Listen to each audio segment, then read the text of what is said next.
Hi, Chris Smith here again from Storytelling Schools. Today I want to tell you the story of how the first vaccine was developed. I'm telling you this story from my home here in Gloucestershire, England, and the place where this vaccine was developed is just down the road from me in a village called Berkeley. I've been there, there's a museum there where you can learn all about it, so let me tell you that story today.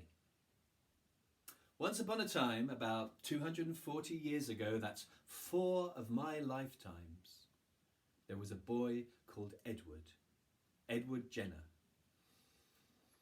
And he lived in a village down the road from here, and as he got older he thought, what shall I do when I grow up? Maybe I could be a farmer, maybe I could be a miller, maybe I could be a baker. But he noticed in the village many people got sick. And some of them got sick with a terrible illness called smallpox. The young boy watched as their skin blistered with pussy boils. He watched as they got fever, and he watched as many of them died. It was a horrible disease. Maybe a third of the people who got sick died. And he thought, what I'd really like to do is help them, do something about the sick and help them. I want to be a doctor. And so he studied hard, and he studied, and he studied, and he went to university, and with time he became a doctor. And he set up practice in his village, and one day he was sitting there when a milkmaid came in. She said, "Doctor, I'm worried, I've got pus and boils on my fingers, and I'm worried I've got smallpox. Have a look." He looked, he said, "Oh, don't worry, dear. It's not smallpox, it's cowpox. You're a milkmaid, you probably got it from the milk and it'll pass in a week or two. There's not much danger in cowpox. You'll be fine." "Oh, good," she said, "because I know, we milkmaids know that with cowpox, once you've had it, you can't get smallpox. You're safe forever." "Really?" said Dr. Jenner. "I didn't know that." So he thought about it, and he decided to test whether it was true or not. He persuaded the son of his gardener to do a test with him, a dangerous test. You wouldn't do this today, but in those days, they had a go. The boy's name was James, and Jenner got a needle and dipped it in the pus from a cowpox boil, and he scratched James' hand with it. And soon James got a little bit sick with the cowpox boils, and then a week or two later he was better again. No harm done. Then came the dangerous bit. Jenner took another needle and dipped it in the pus from a patient who had smallpox. Then he scratched James' hand again to see what would happen. Would he get infected? And he watched and he waited and he waited and he watched, and James was fine. Jenner thought, maybe that works. I'll try it again. And he tried it again and again and again, 23 times with other patients, and every patient was fine. Once they had been infected by cowpox, they were protected from smallpox. Something happened inside their body that protected them. He didn't know what it was, but it looked like it could help them be safe from that terrible disease. And so he travelled the country talking about his research, explaining the ideas and trying to persuade people to develop this idea so that everybody could be protected. And it was a new idea, and like many new ideas, it took time to be adopted. But in the end, they developed a vaccine and they spread it around the world. And now, today, there is no more smallpox in the world.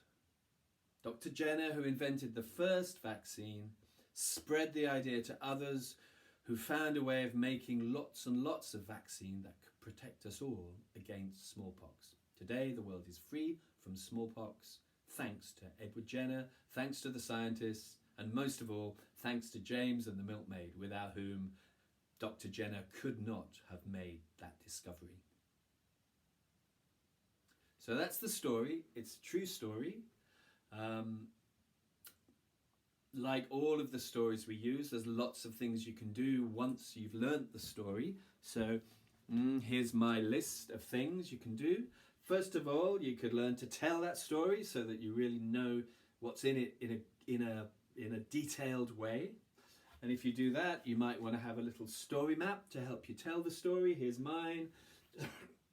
240 years ago, we're telling the story. That's 4 of my lifetimes. Jenna's thinking, what shall I be when I grow up? He sees the case of smallpox. 1/3 of the people die. He wants to help. So he studies and he studies to be a doctor. And then one day a milkmaid comes in and he says, you got cowpox. She says, good, that'll protect me from smallpox. So he thinks about it and he does a test with James, scratching his hand with cowpox. And then James is fine and he gets a little bit sick, but then he's fine. And then he scratches his hand with smallpox and James is fine. He tries it 23 times. And in this way they invent the first vaccine, and today the world is free from smallpox thanks to Dr. Jenner and his experiment. So that helps me remember the story. Then, I might do a little bit of stepping of the story also to help me remember. You remember stepping is when you do a physical movement and maybe a word that helps memory. So let me try this one now. So first step might be 240 years ago. The second one, what shall I be? Doctor, let's stop smallpox. The next one, he studied and studied and studied. Next one, oh, that's good. If I've had cowpox, I won't get smallpox. Next one, let's test it. James is fine. Now the world is free from smallpox. Something like that. Those movements help me remember the story when I'm telling it in the way I told it to you, and then you can tell it. So if you want to learn it, that's one way to do it. Hear it, map it, step it, then speak it. You might want to talk about it. What's in the story? What can you learn from it? What can we learn about vaccines and health today? You might want to act it out. There's some nice scenes in there between the milkmaid, between the gardener and James. You could make up, you could improvise it, you could do many things like that.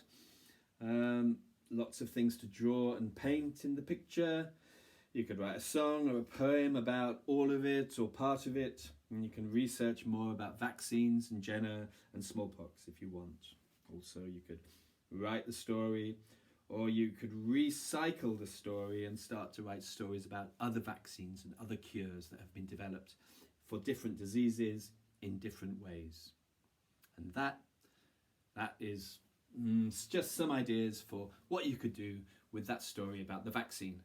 And for me, it's a story of real hope, because if as a species we can get rid of a terrible disease like smallpox, and we've got rid of many diseases like that, then sooner or later I'm sure we'll manage to do the same thing for the COVID virus. With the science and the knowledge and the experience we have, we will be able to survive this pandemic. And in the future, 100 years from now, somebody like me will be telling the story of how we overcame the COVID virus. But for now, we're all part of the story, and this story now is for you. So I hope you enjoy it and take comfort from the success which Dr. Jenner started 240 years ago.